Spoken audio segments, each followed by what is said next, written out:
अस्सलाम वालेकुम स्टूडेंट। आज हमारा एक न्यू टॉपिक है, वो है बोहर एटॉमिक थ्योरी। इसने अपनी थ्योरी जो है वो 1913 में पेश की थी। इससे पहले हमने पढ़ा था रदरफोर्ड एटॉमिक मॉडल के बारे में। रदरफोर्ड एटॉमिक मॉडल्स के बाद उसने अपनी एक और थ्योरी पेश की, क्योंकि उसमें कुछ खामियाँ थी, नकाइस थे, डिफेक्ट्स थे, जिसकी वजह से इन्होंने एक और थ्योरी जो है वो पेश की थी। वो नकाइस क्या थे? उसने कहा कि क्लासिकल थ्योरी के मुताबिक electrons being a charge particles, electron के ऊपर क्या होता है? चार्ज पार्टिकल होता है, इसलिए दे शुड और इमिट एनर्जी कंटिन्यूस, इसलिए वो मुसलसल एनर्जी जो है वो खारिज करते रहते हैं। और एक वक्त ऐसा आता है कि ये एटम्स के अंदर गिर जाते हैं। ये पहला डिफेक्ट था। और सेकंड डिफेक्ट था वो ये है, कहता है दे शुड रिलीज़ और emit energy continuously. Second number पे इलेक्ट्रॉन्स अगर एनर्जी जो है वो कंटिन्यूसली खारिज कहता है करते इमिट करते हैं, तो उनका अपना एक स्पेक्ट्रम होना चाहिए, उनको अपना एक स्पेक्ट्रम बनाना चाहिए। तो उसके ये दो डिफेक्ट थे, जिसकी बुनियाद पर बोहर ने फिर अपना एक और मॉडल पेश किया था। इसको कहते हैं प्लैंक्स क्वांटम थ्योरी। ये क्योंकि प्लैंक्स क्वांटम की बुनियाद पर अपना एक मॉडल पेश किया था, और जो मेन डिफरेंस उनका यही है, पहला रदरफोर्ड ने क्लासिकल थ्योरी की बुनियाद पर उसने अपना एक मॉडल पेश किया था एटम्स का। तो ये दो साइंटिस्ट थे जिसने क्लासिकल थ्योरी के मुताबिक रदरफोर्ड ने अपना मॉडल पेश किया, इसने प्लैंक्स क्वांटम थ्योरी के मुताबिक प्लैंक्स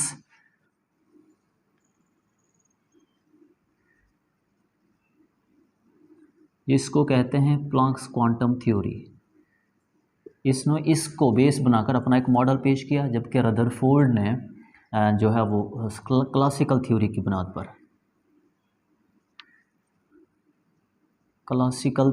बुनियाद पर अपना एक मॉडल पेश किया था। ये रदरफोर्ड का एटॉमिक मॉडल था, और ये प्लैंक्स क्वांटम जो है ये नील बोहर का था। इसने उन्होंने 1913 में अपना मॉडल पेश किया।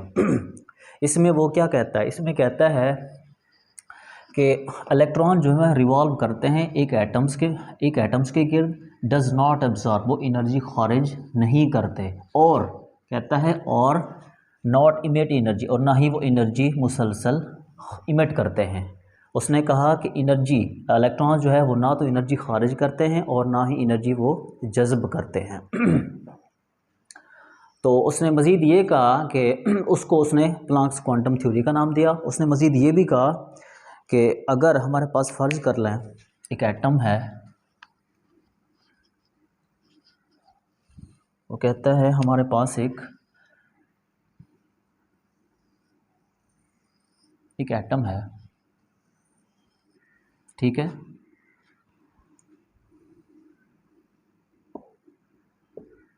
जिसमें इलेक्ट्रॉन जो हैं वो क्या कर रहे हैं? एक मखसूस ऑर्बिट में रिवॉल्व कर रहे हैं।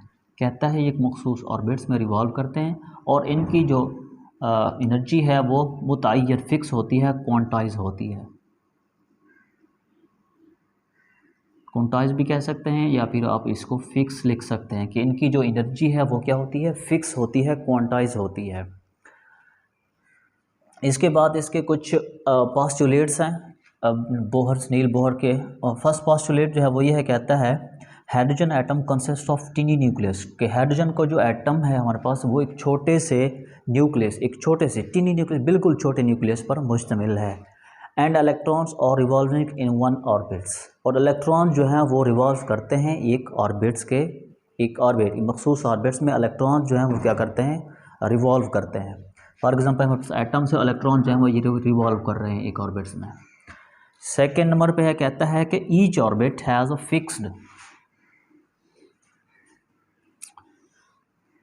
कहता है कि हर orbit has a fixed energy, हर ऑर्बिट्स की एक, कहता है हर ऑर्बिट्स जो हैं, ये ऑर्बिट्स हैं, ये मदार हैं, हर ऑर्बिट्स की कहता है एक फ़िक्स एनर्जी है। कहता है इनकी एनर्जी जो है चेंज नहीं होती, ठीक है, इनकी एनर्जी फ़िक्स होती है।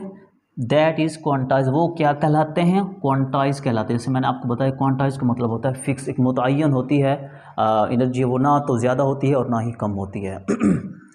थर्ड नंबर पे कहता है electrons remains in a particular orbit, electron जो हैं ये पर्टिकुलर ऑर्बिट में रहते हैं।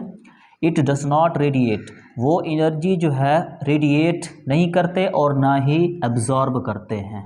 वो एनर्जी को ना तो रेडिएट करते हैं और ना ही एब्जॉर्ब करते हैं।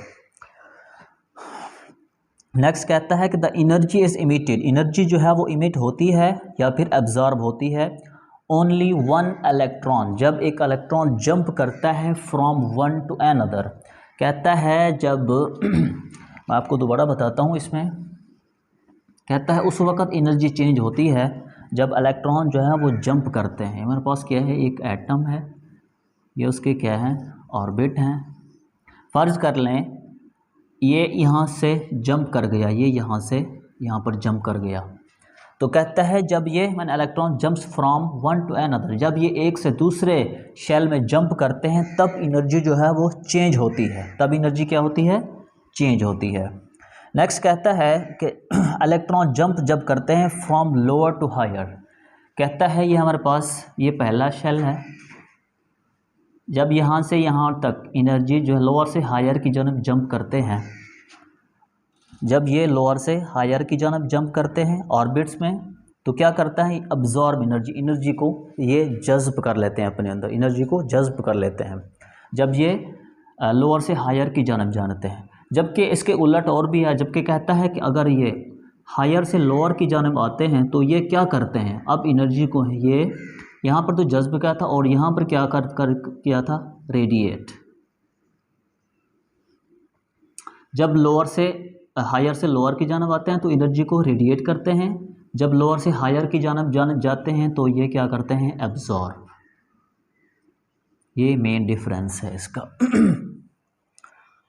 तो हमारे पास जो चेंज इन एनर्जी है, तो इसमें क्योंकि चेंज इन एनर्जी को उसने जो है वो डेल ई से शो किया, डेल ई से, ये हमारे पास क्या है, चेंज इन एनर्जी। हमारे पास डेल मतलब चेंज, ई से हमारा हम एनर्जी तस्वर करेंगे, ये हमारे पास क्या है, del E change in energy है। तो उसने चेंज इन एनर्जी को कुछ इस तरह इस इक्वेशन में ऐसे लिखा, हमारे पास ये चेंज इन एनर्जी है, E2 माइनस ई में एक वैल्यूज़ हैं खास, एच वी। एच हमारे पास क्या है, एच जो है ये एक प्लांक्स कांस्टेंट है एच, और वी जो है ये फ्रीक्वेंसी ऑफ लाइट है। नेक्स्ट 5th नंबर पे कहता है जो फिक्स इसका जो पोस्टुलेट है, कहता है कि electrons revolves only in orbits, electron जो है रिवॉल्व करते हैं एक ऑर्बिट में ऑफ फिक्स्ड एंगुलर मोमेंटम, उनका एक फिक्स्ड एंगुलर मोमेंटम भी होता है जिसको उसने कैसे शो किया, एम वी आर से। ये हमारे पास क्या है, फिक्स्ड एंगुलर मोमेंटम है। टोटल उसकी इक्वेशन जो है वो है m v r is equal to n is equal to h over 2 pi, ये इसकी जो है वो मेन वैल्यू है। तो ये हमारा था आज का टॉपिक। इसके बाद हम पढ़ते हैं इसकी कुछ डिफरेंस हैं इन दोनों के।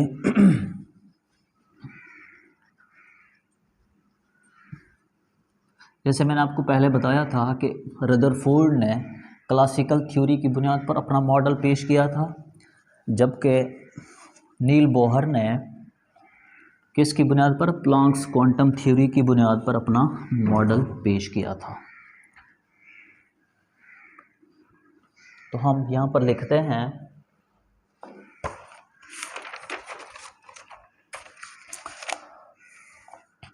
सबसे पहले हमारे पास क्या है, रदरफोर्ड। ये हमारे पास ये रदरफोर्ड है और ये जो है हमारे पास बोहर है, बोहर्स एटॉमिक मॉडल। ये हमारे पास बोहर एटॉमिक मॉडल है। फर्स्ट यहाँ पर है कि इन्होंने किसके बुनियाद पर, क्लासिकल थ्योरी की बुनियाद पर अपना मॉडल पेश किया, क्लासिकल थ्योरी की बुनियाद पर इन्होंने अपना मॉडल पेश किया था। जबकि जो बोहर था वो क्वांटम थ्योरी की बुनियाद पर, क्वांटम, ये हमारे पास क्या है, इन्होंने क्वांटम थ्योरी की बुनियाद पर अपना मॉडल पेश किया था। सेकेंड नंबर जो इसका मेन डिफरेंस है इन दोनों के दरमियान वो क्या था, कहता है electrons revolve around the nucleus, electrons जो हैं वो रिवॉल्व करते हैं अराउंड द न्यूक्लियस, न्यूक्लियस के गिर्द इलेक्ट्रॉन जो हैं वो क्या करते हैं, रिवॉल्व करते हैं। सेकंड नंबर पे यहाँ पर कहता है बिल्कुल electron revolve around the nucleus, nucleus के गिर्द इलेक्ट्रॉन जो है वो रिवॉल्व करते हैं, लेकिन आगे कहता है कि in an orbit of fix energy, लेकिन उनकी ऑर्बिट्स की एनर्जी जो है, इनकी एनर्जी जो है वो क्या होती है, फिक्स होती है, इनकी एनर्जी जो है वो क्या होती है, फिक्स क्वांटाइज मुतय्यन होती है।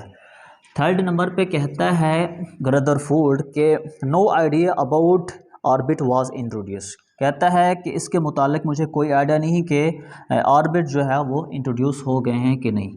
ये कहता है कि नो आइडिया, कि कोई मेरे पास आइडिया नहीं है कैसे अबाउट ऑर्बिट वाज इंट्रोड्यूस। किसके मुतालिक? ऑर्बिट के मुताबिक। About orbit was introduced.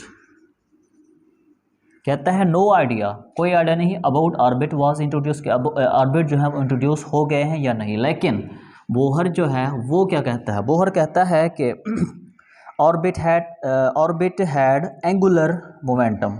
Orbits जो है हमारे पास क्या है? ऑर्बिट हैड एंगुलर मोमेंटम, कि ऑर्बिट जो है ये अपना एक एंगुलर मोमेंटम रखते हैं। ऑर्बिट्स क्या करते हैं? अपना एक एंगुलर मोमेंटम रखते हैं। नेक्स्ट हमारे पास है 4th नंबर पे, कहता है कि atom should produce continuous spectrum. Atoms जो हैं ये एक मुसलसल कंटिन्यूस, एटम जो हैं कंटिन्यूसली स्पेक्ट्रम को शो करते हैं।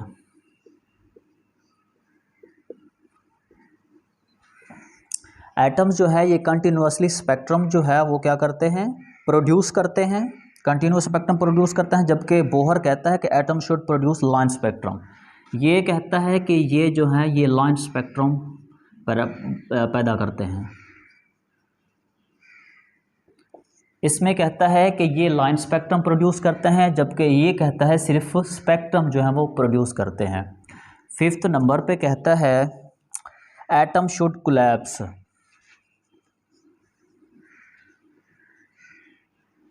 एटम क्या कहते हैं? कोलैप्स करते हैं। जबकि बोहर कहता है कि एटम शुड एग्जिस्ट। एटम जो हैं ये कोलैप्स नहीं करते, ये एग्जिस्ट रहते हैं। और ये क्या करते हैं? कोलैप्स रहते हैं। ये था हमारा रदरफोर्ड और बोहर का एटॉमिक मॉडल, उन दोनों के दरमियान ये डिफरेंस है। ये था हमारा आज का टॉपिक। इंशाल्लाह मिलते हैं नेक्स्ट और न्यू वीडियोस के साथ। अभी तक अगर आपने मेरे चैनल को सब्सक्राइब नहीं किया तो प्लीज़ मेरे चैनल को सब्सक्राइब करें और वीडियो को लाइक भी करें। Thank you. अल्लाह हाफ़िज़।